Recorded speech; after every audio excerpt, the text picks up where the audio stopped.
Welcome to Business Class, a podcast for people wanting to upgrade their thinking, upgrade their learning, and upgrade their life. I'm your host, Eugenia Panderhos, founder of Business Class Collective, best-selling author, and life coach. If you're an entrepreneur, a startup, or someone who dreams of reaching their full potential, then you're in the right place. You'll feel empowered and inspired to design the life you've always wanted. Let's do this.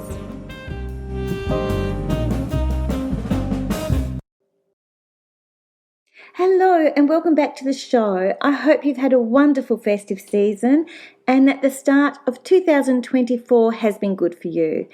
I can't believe that the last time I recorded a podcast was on the 9th of December 2023 when I brought Poli from Shyne Wellness to you. We discussed her unique style of counselling in the area of wellness and how she helps people improve their lives. One of her gifts is that of observation and curiosity.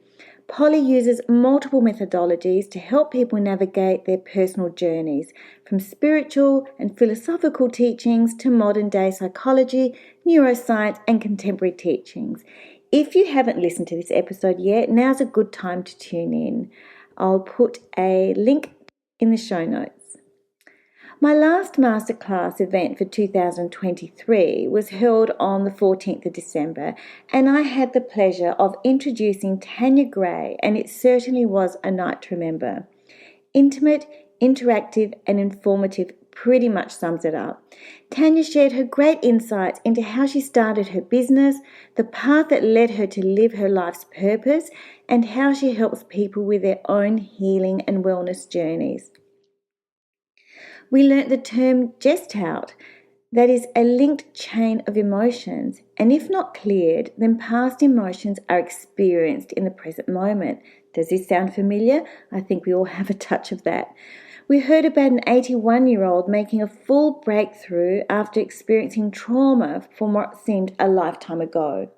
A CEO who masked his emotions with alcohol, and because he's now faced his trapped emotions, he can confidently drink socially. And we heard so many other stories and sharing of stories around the table.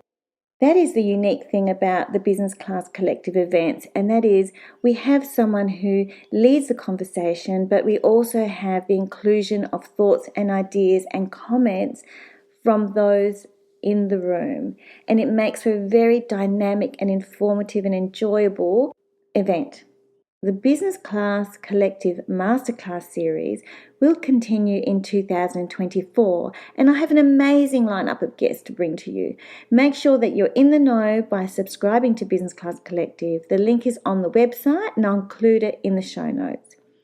You'll also receive a free guide delivered straight to your inbox. It's titled Upgrade Your Life, and it's jam-packed with tips and information on how to live your best life.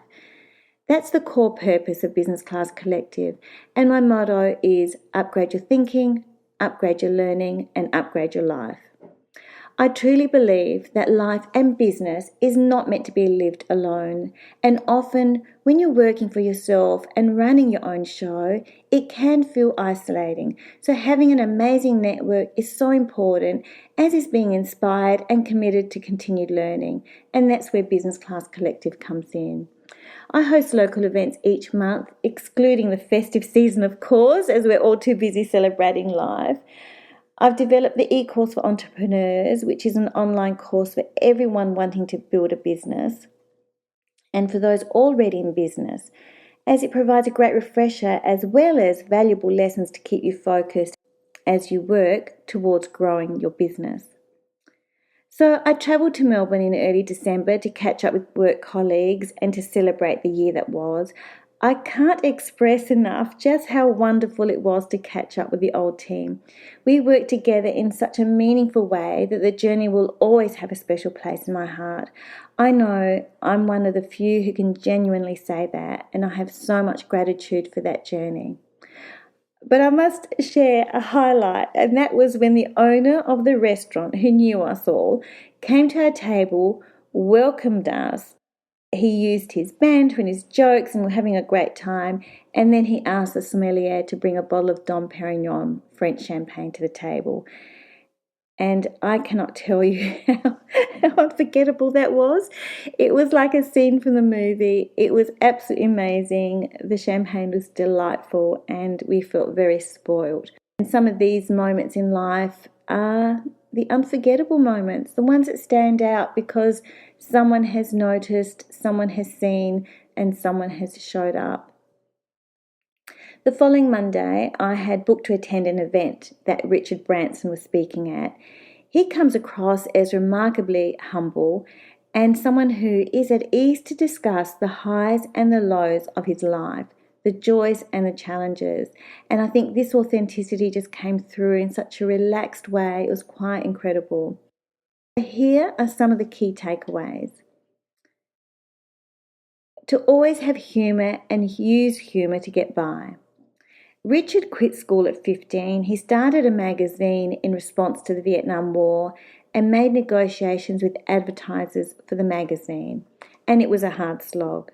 His long-term success is attributed to not having venture capitalists. He was selling advertising for the magazine in advance, and he would sell copies of magazines outside of concert halls. He owned 100% of the Virgin Group. He believes in making people's lives better and that by doing so you build a better team and a strong brand. People are his business and every decision affects his team. Empathy plays a huge part in life. To remember to not feel uncomfortable with anyone walking down the street. Breakups aren't for everyone, but how you respond to those people tells a lot about you. Mental health is a growing issue, and it's a growing issue with his organisation, and his daughter now heads up wellness at Virgin. We know that life has changed post-COVID and that mental health is a huge issue and a growing issue. And it's great to see that Virgin is committed to this part of it, the business and the people. One of the biggest libel cases was when British Airlines blocked Virgin Airlines, and he won that case. And part of the wins were distributed to the staff at Christmas time. It was his way of saying thank you for sticking by me. His focus is now meeting with the EU about oil, creating the B team, clean fuels for airlines, the oceans, the species and the planets, and the global drug problem. These things were put on hold during COVID. As every business, they're in survival.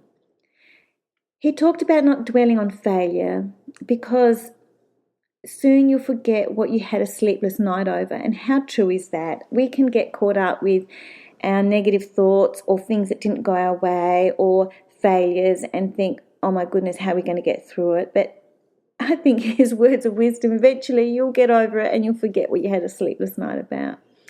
I love his mother's advice, and that was, if you say something bad about a person, stand in front of a mirror and see what's reflected back to you. He talked about the iPod replacing Virgin Records, and this was a challenge for him with that company. On a side note, how many times have we seen new technologies take over and make obsolete existing technologies? Think about what you can do now with your phone. Think about Kodak not realising the digital technology they invented would make them obsolete. Virgin Transatlantic uses sustainable clean fuel, and he was on the flight, the very first flight when they used that fuel, and then made an announcement when they landed that they had actually used that fuel. So he believed in his vision and backed it himself. He was the first to have screens in the back of seats on aeroplanes, and because he couldn't get a loan to retrofit the plane, he negotiated with Boeing to install them at the time of manufacture. He then borrowed $2 billion to secure more planes with the option of returning the planes if he couldn't make it work. The bigger you become in business and the more successful you are, you can be generous and make a humanitarian difference. However, he recognises that startups are cash flow tight, and that means they are in survival mode and often are unable to make a difference in the world. So if you're a startup thinking, how am I going to make a difference in the world? Take it from Richard Branson. Make your company survive and thrive so that you can be in a position to make a difference in the world. He believes communication is key, so when Virgin was grounded during COVID, he sent a video to his staff explaining the situation. And that made for good communication, belief in the organisation, and that he would find a way through. He believes that luck is part of the equation, as is having a close-knit family and good friends, as that can make all the difference. Having that inner circle is critical to having a good life.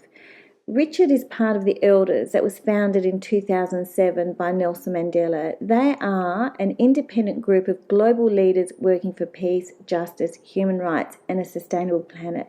If you don't know about it, go look it up on the internet. So my year finished with having my annual blood test to make sure everything is in order, which was great. Celebrating Christmas with my extended family, enjoying a fabulous New Year's party, the theme being denim and disco. Who doesn't love that? A few days after New Year's, my cousins came from overseas and stayed with me. We enjoyed long brunches in my garden, taking in the morning sun, busy days, beach visits and equally social evenings, celebrating life and our togetherness into the wee hours of the morning. After farewelling them on the 13th, it was time to take a rest, to take it easy and to slow down and watch what I call under-the-radar television that just let me have a little nap when I wasn't that invested. Just when I finally recovered, a dear friend, a dear 81-year-old friend from our coffee club passed away in the early hours of Australia Day, the 26th of January. Michael was a legend, his sparkling blue eyes telling of a life lived with purpose and meaning, and revealing his playfulness, cheekiness, and intelligence. He was a man who shared stories, wisdom, and philosophy, expressing to us, much like Plato did, that in life it is written. During his university days, and together with fellow students, their design for a Greek Orthodox church in the city of Adelaide was accepted and built on Franklin Street. Michael was a social being. He loved company, a good laugh, conversation, philosophy and coffee mornings won't be the same without him. He's dearly missed, and next week we'll be saying goodbye to him. So this explains why it's taken so long to record this episode and to give you an update. Life gets busy, life is beautiful, life is everything in between, and I think when you live life and embody the true meaning of life, you get to experience all parts of life, whether it's the good, the bad and the in-between. And I can honestly say this last month or so has exactly been that. So I'm looking forward to 2024, and I'm in the process of planning my guests for the podcast, speakers for the event, and possibly a full day event. Remember, get onto my mailing list so that you're the first in the know, and reach out to me if you'd like to be part of sharing your message to my community. Finally, sponsorship for an episode of the Business Class Collective podcast has been set, and it's affordable. And if you'd like to promote what you're bringing to the world, simply email me at the links in the show notes. The world in which we live has changed. I believe that together we can support each other. Together we can go far. Until next time. You've been listening to Business Class, presented by Eugenia Panterhos, founder of Business Class Collective. If you haven't yet, go to Apple Podcast, subscribe, rate and review this podcast. Share the love and let your family and friends know too. You can follow Business Class Collective on Instagram and Facebook. Join me next time.